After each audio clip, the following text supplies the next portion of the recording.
মেহেদি, তুই কি জানিস প্রতিদিন আমরা কত বড় একটা দায়িত্ব এড়িয়ে যাচ্ছি? আবার নামাজের কথা বলতেছে। কই, প্রতিদিন তো সব ঠিকঠাকই চলছে, কিছুই তো হচ্ছে না। জানি তুই এমনটাই ভাবিস, কিন্তু আল্লাহ আমাদের এই জন্যই সৃষ্টি করেনি যে আমরা নিজের মতো বাঁচব। কোরআন শরীফে আল্লাহ রাব্বুল আলামিন ৮২ বার বলেছেন, আকিমুস সলাত, তোমরা নামাজ প্রতিষ্ঠা করো।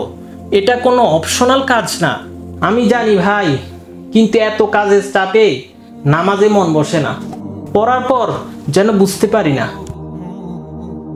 তুই জানিস কি, কিয়ামতের দিন প্রথম প্রশ্নটাই হবে নামাজ নিয়ে।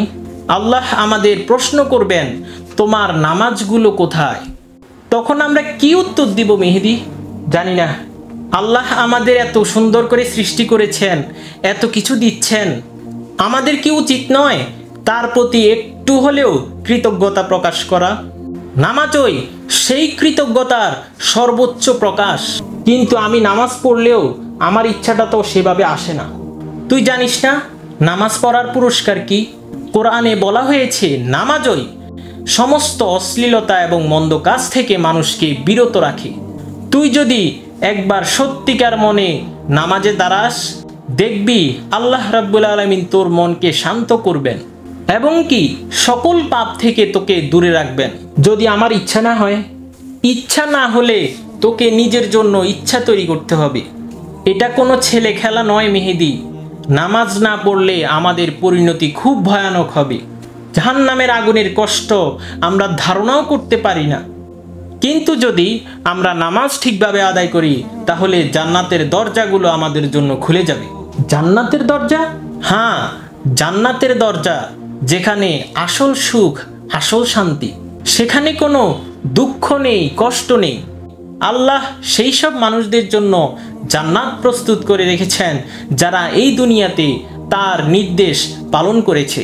তোকে দেখে তো আমার মনে হয় তুই নামাজে অনেক শান্তি পাইছিস, তাই না?